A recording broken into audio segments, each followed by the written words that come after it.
landing clients from YouTube isn't about views, likes, or subscribers. Most founders get stuck on vanity metrics. What you should actually focus on is the content your ideal audience actually cares about, converting that audience into leads via free upsells, and monetizing that audience through your offer suite. First of all, you need to understand the 5 levels of market awareness on YouTube if you want to create content that's going to appeal to both the most broad audience that you can sell to, but also those more niche audiences that are going to be the fastest to close because they're already product or most aware. So an unaware audience is an audience that isn't aware that they have a problem or are in the market for a product or service yet.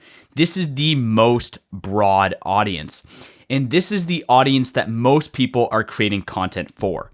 And the problem with the unaware audience is because they are so far up the totem pole, you have to get them to jump multiple levels of awareness in order to get them into a buying state. Now, if you can do this effectively at scale, this can produce a ton of throughput to your products. But it's a lot harder than just starting out and appealing to solution aware, product aware, or most aware audiences that are going to be much smaller and much easier to sell to because they already know that they have a problem and often they're already aware of your specific solution. Naturally, it's going to be really hard to create different content, individual pieces of content for each and every awareness level. And this is why I recommend using a top of funnel, middle of funnel, and bottom of funnel framework rather than using the complete 5 levels of awareness to dictate the types of content they're going to create. So top of funnel is obviously going to appeal to the widest audience possible within your total addressable market. It's going to contain that unaware audience, but it's also going to bleed over into problem and a little bit into solution aware. And then middle of funnel, this is where you're going to want to nurture repeat viewers through problem and a solution aware. And then bottom of funnel is going to contain the product and most aware, where what you want to focus on within your content is just tipping those viewers over the edge into a buying situation. Now, the next thing that we need to do if we're trying to generate revenue from our YouTube channel is make those YouTube subscribers unanonymous, meaning turn them into leads that we can actually reach out and contact.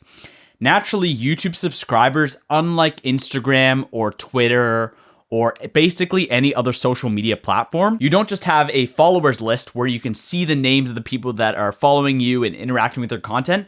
Oftentimes, unless people are commenting or they're a public channel, you can't actually see the people that are subscribing to your channel.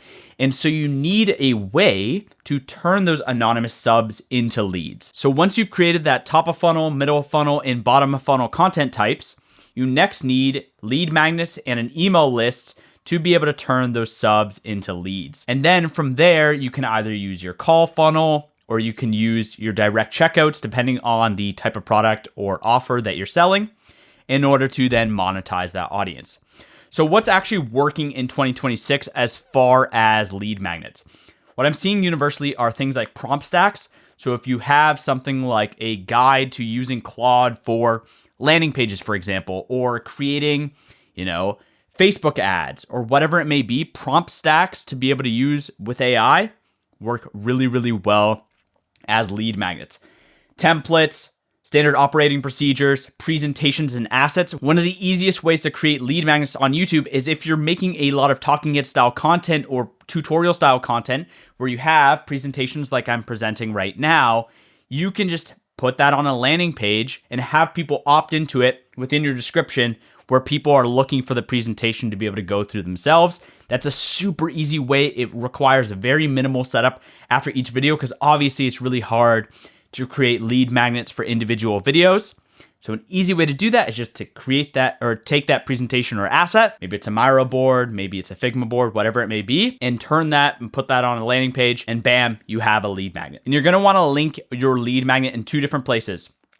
Within the first 3 lines of your description so that it pops up before people press more.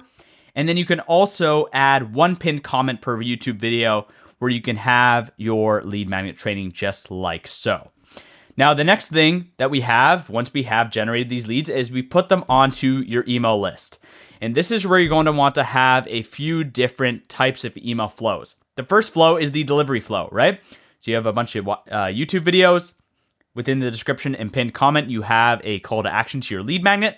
And ideally, within the end of your video itself is making a call to action to that lead magnet. Creates a lot more throughput. And then you're going to have an opt-in page, thank you page, and then obviously the welcome flow that's going to deliver that lead magnet and intro them onto your email list. Now, the next two flows are your master flow. So this is going to be a 14 to 30 day flow. Once the lead magnet's been delivered, they're on your email list.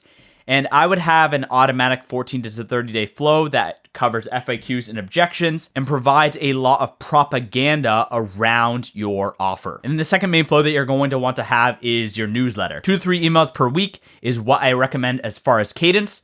This is going to cover things like industry news, trends, anecdotes, personal stories, and then of course, case studies and client wins. One of the easiest ways to create lots and lots of newsletters is to expand on the transcript of your YouTube video within a newsletter format. That way you're not starting from scratch every single time you go to sit down and write your newsletter. And this is going to be the best way to stay top of mind and monetize at scale over time from YouTube. Now, the rule of thumb as far as conversion rates to your email list, you're going to want to have about 20% of your following on your email list. This is the metric that you're looking for. And it means that you're doing a good job as far as call to actions within your YouTube videos and your setup within your description and pinned comment. 100 subscribers equals about 20 emails. And from 20 emails, ideally you're looking to get about 1 to 3 clients. These are the KPIs that I'm looking for when I work with any client. Now let's get into monetization. The key rule with monetization is your content, your audience, and your offer, all three must be aligned. What I see oftentimes is people are creating content that doesn't naturally lead into their offer. If you're creating really, really broad content for the normal, average, everyday person, that's not going to appeal to the more sophisticated person that might be within your actual client base. And this is why you need to create content that fits your audience, and then your offer obviously needs to appeal to the audience that you're creating content for. Now, the key thing to understand when you're monetizing from YouTube is high ticket is going to be where 99% of you are going to make the most money.